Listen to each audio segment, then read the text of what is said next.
ശ്രീനാരായണ ഗുരുവിനെ പറ്റി അറിയേണ്ടതല്ല.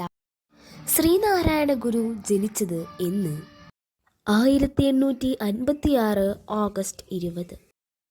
ശ്രീനാരായണ ഗുരു ജനിച്ചത് എവിടെ? തിരുവനന്തപുരം ജില്ലയിലെ ചെമ്പഴന്തിയിൽ. എന്നാണ് ശ്രീനാരായണ ഗുരു ജയന്തി? ഉത്തരം ആഗസ്റ്റ് 20.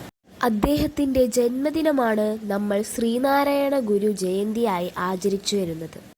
ശ്രീനാരായണ ഗുരു അന്തരിച്ചതെന്ന്? ഉത്തരം 1928 സെപ്റ്റംബർ 20. എന്നാണ് ശ്രീനാരായണ ഗുരു സമാധി? ഉത്തരം സെപ്റ്റംബർ 21. ശ്രീനാരായണ ഗുരുവിൻ്റെ സമാധി സ്ഥലം എവിടെ? ഉത്തരം ശിവഗിരി. തപാൽ സ്റ്റാമ്പിൽ പ്രത്യക്ഷപ്പെട്ട ആദ്യ മലയാളി ശ്രീനാരായണ ഗുരു ആണല്ലോ. എന്നാണ് അദ്ദേഹം തപാൽ സ്റ്റാമ്പിൽ പ്രത്യക്ഷപ്പെട്ടത്? ഉത്തരം 1967. നമ്മുടെ ഈ കൊച്ചു വീഡിയോയിൽ ശ്രീനാരായണ ഗുരുവിനെ പറ്റിയുള്ള ചെറിയ ചെറിയ അറിവുകളെ നൽകിയിട്ടുള്ളൂ.